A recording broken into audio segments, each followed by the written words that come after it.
Imagine a book so ancient, so profound, that it contains the secrets to living a life of power, wisdom, and virtue. Secrets the world has ignored, suppressed, or forgotten for centuries. A book that teaches not just morality, but strategy, insight, and the hidden paths to true understanding.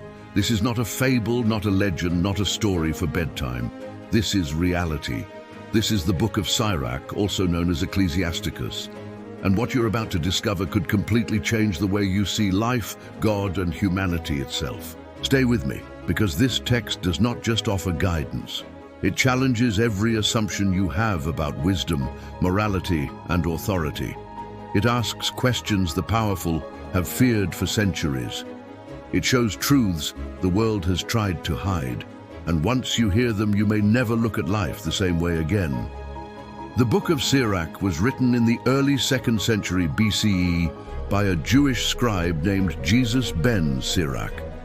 Unlike the canonical books of the Bible, which focus primarily on law, prophecy, and history, Sirach is a manual for practical living. It teaches honor, integrity, humility, and discernment. But more than that, it exposes the dangers of arrogance, greed, and corruption. It is a guide not just to piety, but to the subtle art of navigating a complex, often cruel world. What makes this book remarkable and dangerous is its depth. Sirach does not speak in abstractions. It speaks in real terms, addressing kings and judges, merchants and scholars, men and women, the powerful and the weak. It advises on diplomacy, on leadership, on human behavior, and on the consequences of deceit and pride. Imagine reading a book that tells the truth about human nature without flinching.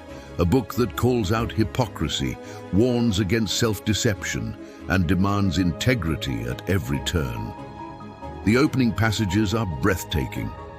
Sirach begins by praising wisdom, calling it the source of life, the guide for righteous living, and the pathway to immortality. Wisdom, he says, is more valuable than gold, more enduring than power, and more precious than fame. And yet, wisdom is not given freely to the arrogant or the greedy. It is granted to those who seek it humbly, who respect the laws of God, and who observe virtue in both word and deed. But here is the twist. This book does not shy away from exposing the flaws of the mighty. It critiques kings who oppress their subjects, priests who misuse their authority, merchants who exploit the poor. It exposes the hidden corruption of society, showing that those who rise through deceit or manipulation are ultimately doomed. And it contrasts their fate with that of the humble, the diligent, and the wise, who may appear powerless, but whose lives are aligned with divine order. In one of the most powerful sections, Sirach teaches about friendship and loyalty. It warns against false companions, deceitful allies, and shallow relationships. It emphasizes the value of counsel, of listening to wise mentors, and of surrounding oneself with those who uplift rather than corrupt. In a society dominated by power struggles and ambition, this advice is both practical and revolutionary. It implies that understanding human nature is just as important as understanding God. The text also delves into the mysteries of divine justice.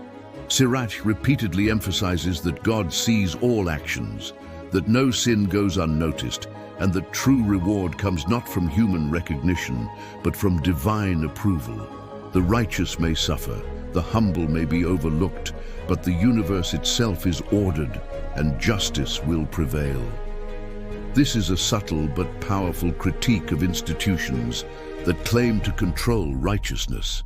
The book reminds readers that ultimate authority belongs to God alone. And then there are the passages on wealth and poverty. Sirach warns that riches obtained through deceit or oppression are fleeting and dangerous, while generosity, honesty, and humility cultivate true wealth, not in gold or silver, but in reputation, respect, and divine favor. It is a text that challenges the materialistic values of any age, exposing the emptiness of power and wealth when they are divorced from virtue.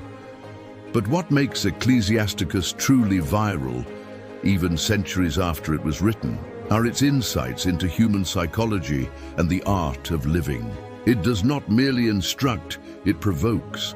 It forces the reader to confront uncomfortable truths about ambition, desire, envy, and mortality.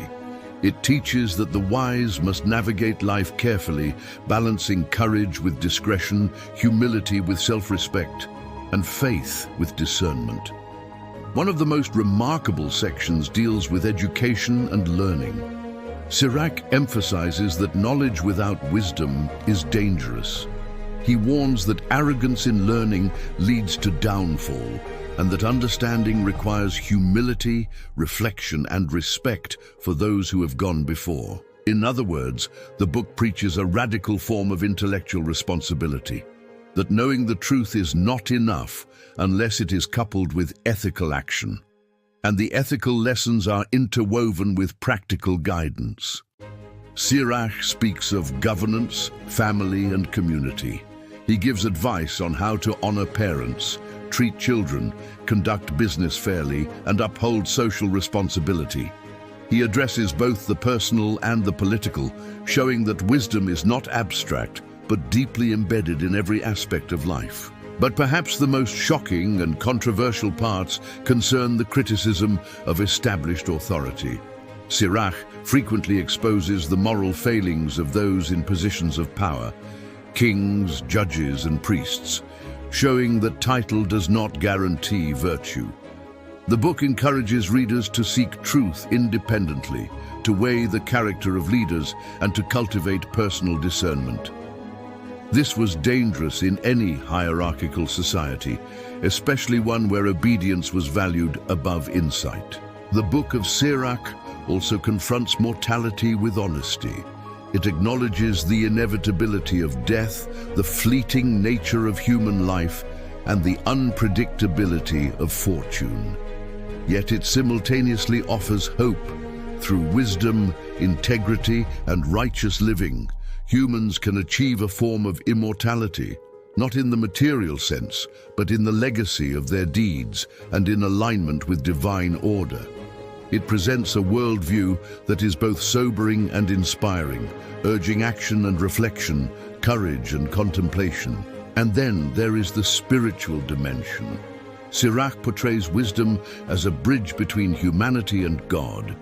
Wisdom teaches, corrects, protects, and rewards. It is both a gift and a responsibility. It requires the seeker to act ethically, to embrace learning, and to exercise judgment. The text is not passive. It demands engagement, reflection, and application. Those who ignore it do so at their peril. Consider this. In a world dominated by power, greed, and institutional control, Sirach's teachings are revolutionary. They empower the individual to think critically, to act wisely, and to pursue virtue above all. They challenge the idea that authority alone dictates morality or understanding.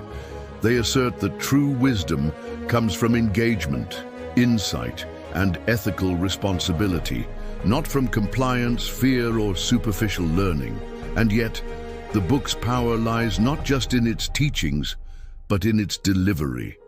The poetry, the rhythm, and the narrative style captivate the mind while feeding the soul. Each passage is designed to linger, to provoke thought, to challenge complacency, and to inspire action.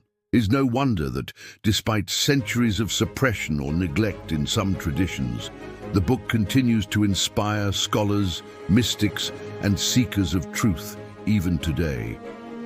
As we read these passages, it becomes clear that Sirach is not just a guide to ethical living. It is a manifesto for conscious existence. It asks the reader to see life as a test, as an opportunity, as a sacred journey. It insists that every choice matters, that every action has consequence, and that wisdom, not power, not wealth, not title, is the true measure of human worth. Now imagine the world if everyone took this seriously. A world where leaders acted with discernment, where communities valued integrity over ambition, where individuals sought understanding over blind obedience.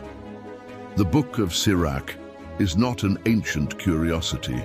It is a roadmap for awakening, for living consciously, and for connecting with divine wisdom in everyday life.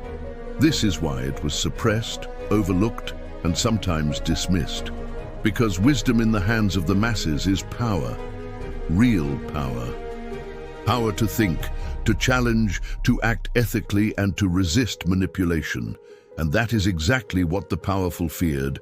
But now, the words are alive again. The teachings of Sirach are accessible, and you, listening now, have the opportunity to engage with them, to let them transform your understanding of morality, life, and spirituality. Will you ignore them, or will you allow them to shape the way you think, act, and perceive the world? The Book of Sirach, Ecclesiasticus, is more than an ancient text. It is a mirror, a guide, and a challenge. It demands reflection, courage, and discernment. It invites you to rise above ignorance, to cultivate virtue, and to embrace the transformative power of wisdom. And now, centuries later, it speaks directly to you. Subscribe to Hidden Truths of the Bible, because the next revelation could be the one that changes everything you thought you knew about life, morality, and divine truth.